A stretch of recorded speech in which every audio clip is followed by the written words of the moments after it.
Hættir við allsherjarstríði á ný milli Bandaríkjanna og Írans. Bandaríkjaher hefur gert á annað 100 árásir síðasta sólarhringinn og Íranar svöruðu með árásum á bandarísk skotmörk í nágrannaríkjum. Ábendingum ófullnægjandi brunavarnir í íbúðarhúsum fjölgar. Slökkvilið fékk nýverið auknar heimildir til að bregðast við. Skógarkerfill hefur gjörbreytt ásýnd og lífríki Esjunnar á aðeins örfáum árum. Þótt þessi ágenga planta eigi sér fáa fylgismenn eitt og annað forvitnilegt sem leynist undir henni. Nýtt menningarhús gyðinga hefur verið opnað í gamla Framsóknarhúsinu við Hverfisgötu. Rabbíninn segir tímabært að samfélag gyðinga sem eigi 100 ára sögu á Íslandi eignist samastað. Og kafarar reyna að afhjúpa leyndardóma hafsbotnsins í Siglufirði. Þeir hafa þegar fundið 10 skipsflök og húsarústir.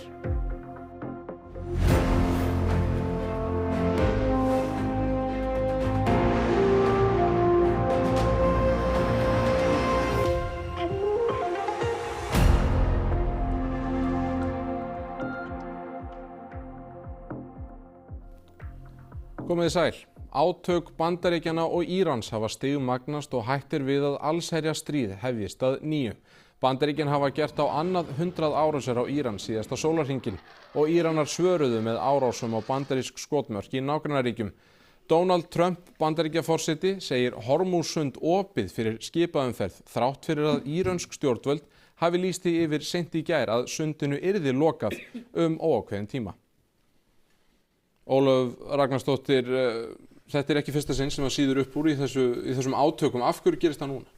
Það sem við vitum að í gær þá skutu Íranar á gámaskip sem var á Hormússundi og sögðu það að vera að sigla þarna í leyfisleysi og lokuðu svo sundinu. Tilkynntu að það yrði lokað óákveðinn tíma sem auðvitað þeirra helsta vopn í þessu stríði. Þetta hefur áhrif allan heim. Við höfum fundið fyrir hérna á Íslandi hækkandi olíuverð sem hefur áhrif á verðbólgu. En það reyndar áhöld þessa lokun. Trump segir að sé bara víst opið en það verður nú að teljast ólíklegt að margir hætti sér þannig á meðan ástandi er svona. Akkurat.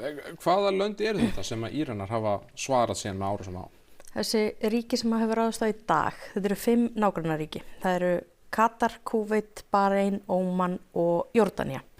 Þetta er hitt stóra vopnið. Það er að ráðast á nágrannaríki, yfirleitt á bandarísk skotmörk. En það hefur auðvitað mikil áhrif á þessi ríki og bara öll ríkin í Mið-Austurlöndum ef eru drónar og eldflaugar að fljúga þarna og það eru mörg þessar ríki að sum þeirra minnstakosti sem eiga mikið undir í ferðaþjónustu til dæmis. Já, það sé öruggt að vera þarna. Akkurat. Hvað heldur að gerist núna í framhaldinu? Við vonum vonandi bara taka Bandaríkin og Íran upp þráðinn frá 17. júní þegar þeir skrifuðu undir viljayfirlýsingu frið. Það er erfitt að sjá hvað Bandaríkin græða á því að halda áfram þessum árásum. Það er verður kannski að teljast líklegt að bæði Trump-stjórnin og Klerkastjórnin í Íran vilji koma út sem einhvers konar sigurvegari í þessu stríði, finna einhvern veginn endalok sem að henda þeim. Hann hefur til dæmis Mojtaba Khamenei sem er erkiklerkur, hann hefur lýst yfir ítrekað síðustu daga að hann ætla að hefna fyrir dauða föður síns sem var drepinn þarna í uppað þessar átaka. En það er að minnsta kosti einn maður sem er ánægður með þetta, með að árásir haldi áfram á Íran og það er forsætisráðherra Ísraels Benjamin Netanyahu sem har sagt að hafi fengið Trump út í þetta til að byrja með. Talandi Ísrael, Gaza, það hefur ekki kannski mikið heyrst frá Gaza síðustu vikur og mánuði. Samt er verið að gera þar linnulausar loftárásir þótt að það eigi að vera vopnahlé í gildi. Hver er staðan á Gaza núna? Hún er ekki mikið breytt, ekki fyrir fólkið sem þarna er. Til dæmis bara í dag voru 4 drepin í árás á Gazaborg og þetta er eins og þú segir, þó þetta sé ekki til umfjöllunar á hverjum degi, þá hafa verið daglegar árásir og það Ísraelar hefur drepið yfir 1000 mann síðan þetta vopnahlé tók gildi í október og það er ennþá í gangi mikið verið að reyna að hreinsa rústir og bara hreinlega að finna líkamsleifar undir rústunum.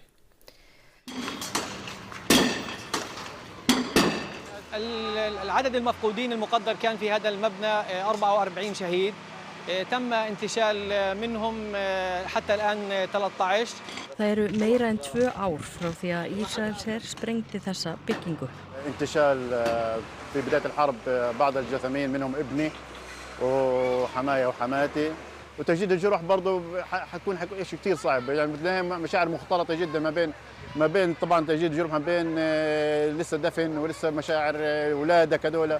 En stærstur hluti þeirra 2 milljóna sem búa á Gaza á vergangi og flestir hafa mist einhvern sér nákominn. قررت إنه أنقل أبنائي وزوجتي إلى مكان آمن يعني وننزح فيهم إلى جنوب قطاع غزة.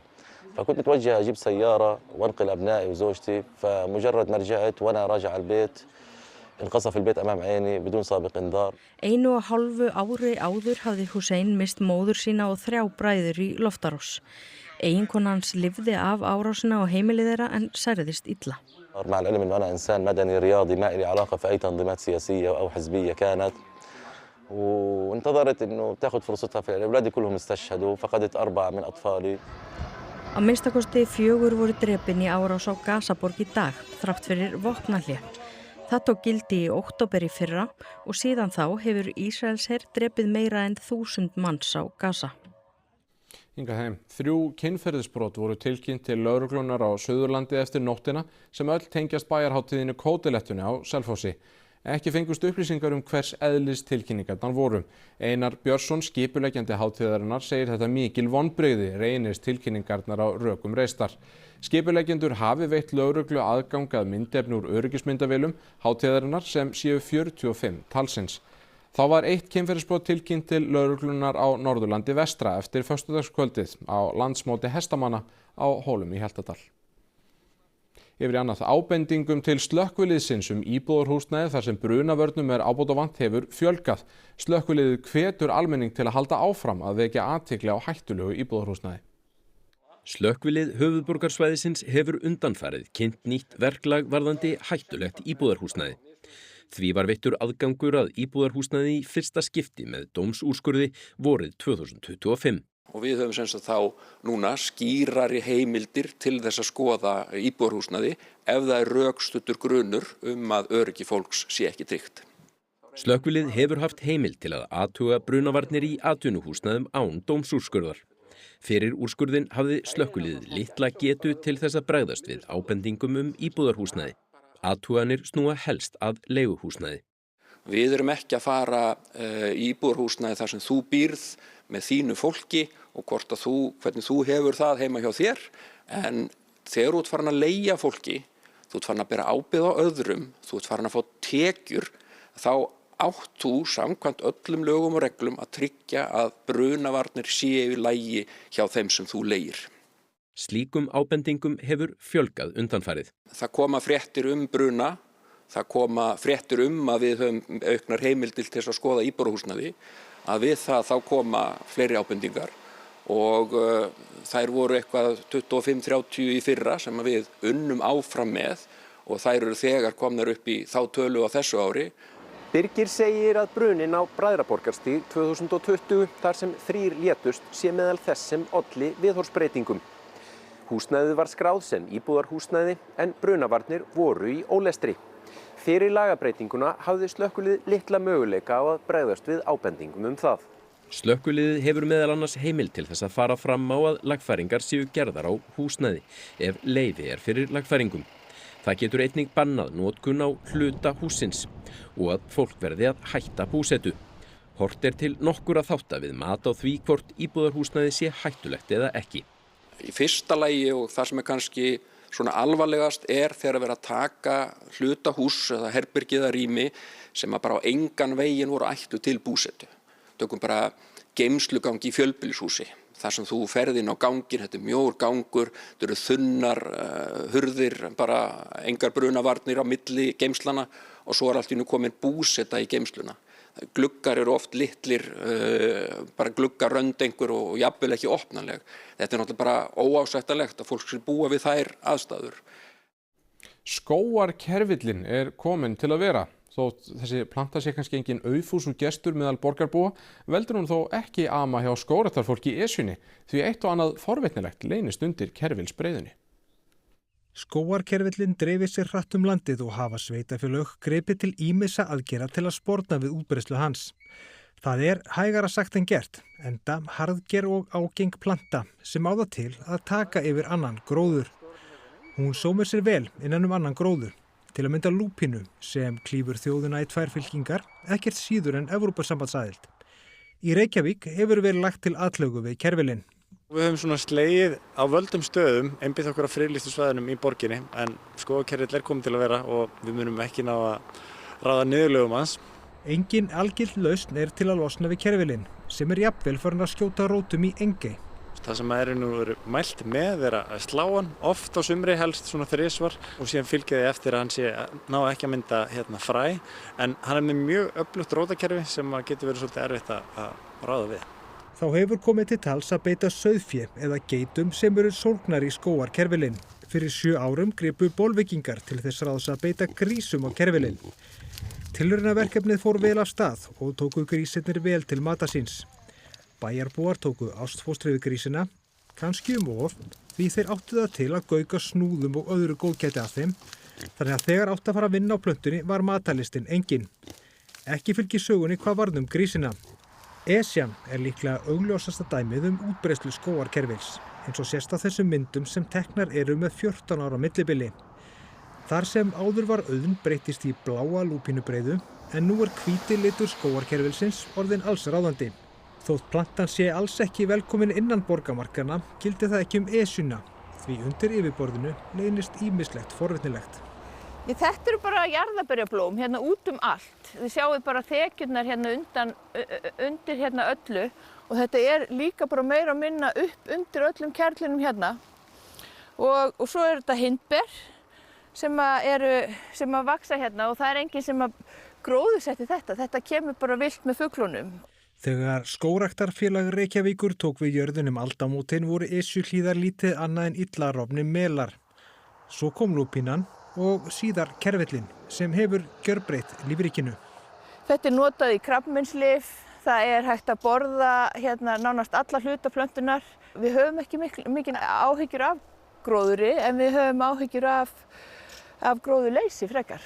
Og jarðarbera plöntur og koma að bera á þetta setjum Já, nú veist þú að þessum stað getur komið hérna með fjölskyldin í haust og farið að tína jarðarber. Það verður jarðarbera til Esjunni svona þegar það farið með sekir og hindber. Já, ég held að fjölskyldumeðlimir verði ánægðir með það. Samfélag gyðinga á Íslandi hefur nú opnað menningarmiðstöð í varanlegu húsnæði í fyrsta sinn. Húsið mun gegna margþættu hlutverki og rabbíninn segir tímabært að hafa fastan stað fyrir samfélag gyðinga sem hefur búið á Íslandi í meira en 100 ár.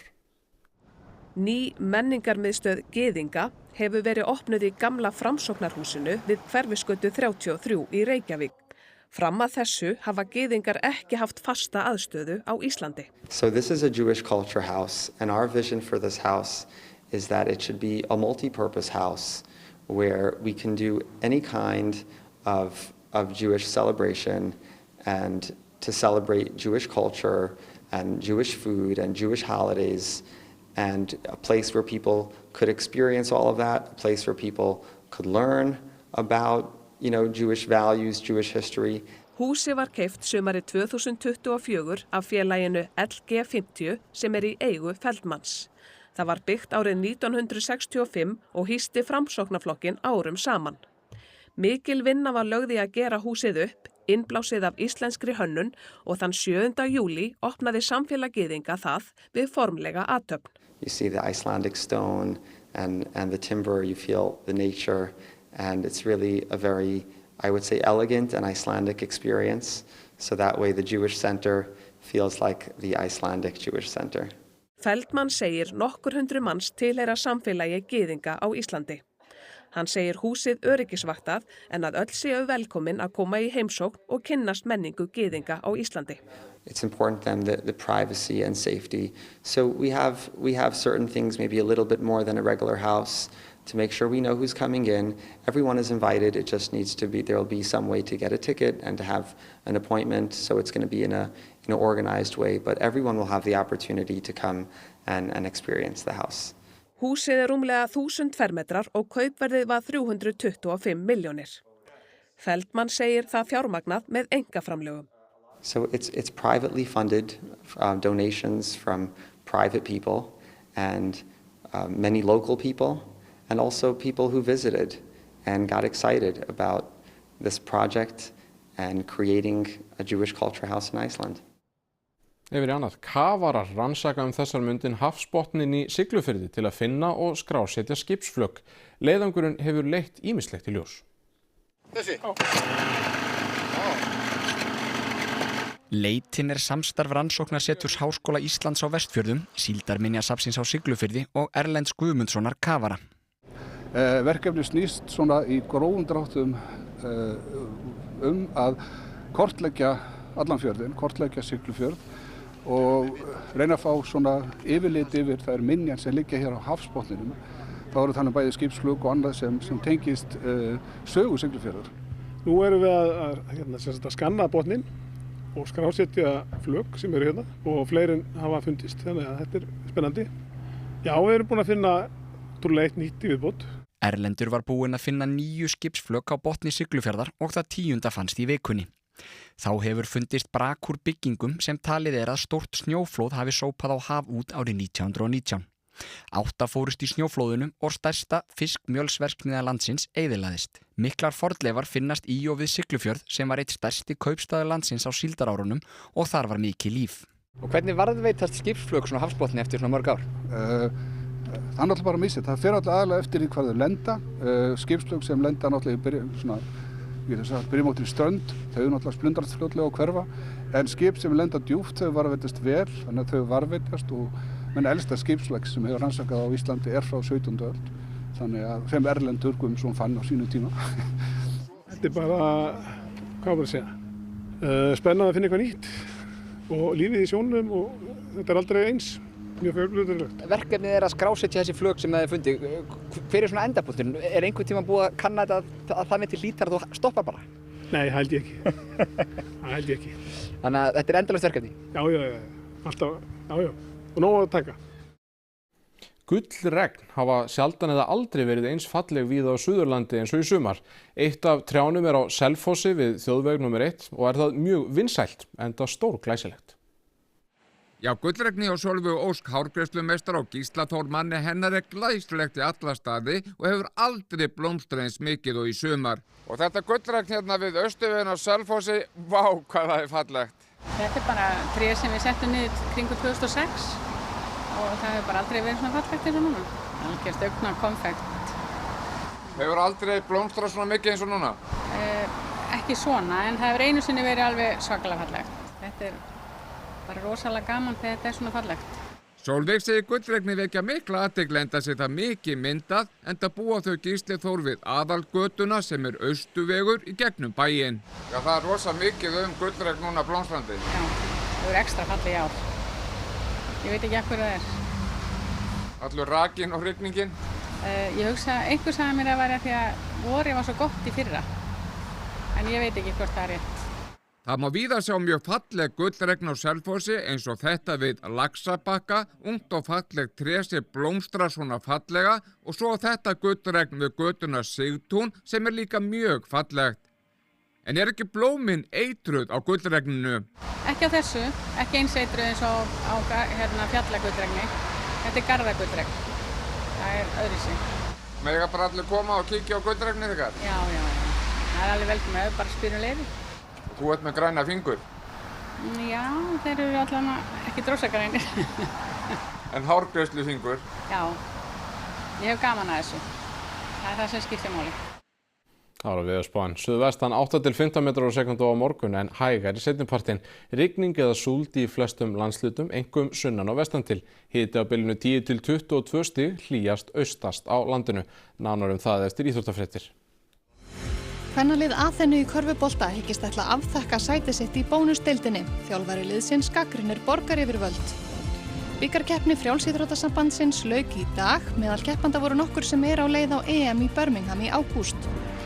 4 lið standa eftir á HM karla í fótbolta. Síðari 2 leikirnir í 8 liða úrslitum voru í gær og í nótt.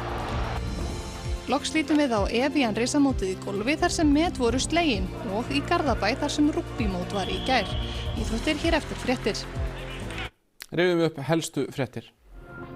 Hættir við allsherjarstríði á ný milli Bandaríkjanna og Írans. Bandaríkjaher hefur gert á annað 100 árásir síðasta sólarhringinn og Íranar svöruðu með árásum á bandarísk skotmörk í nágrannaríkjum.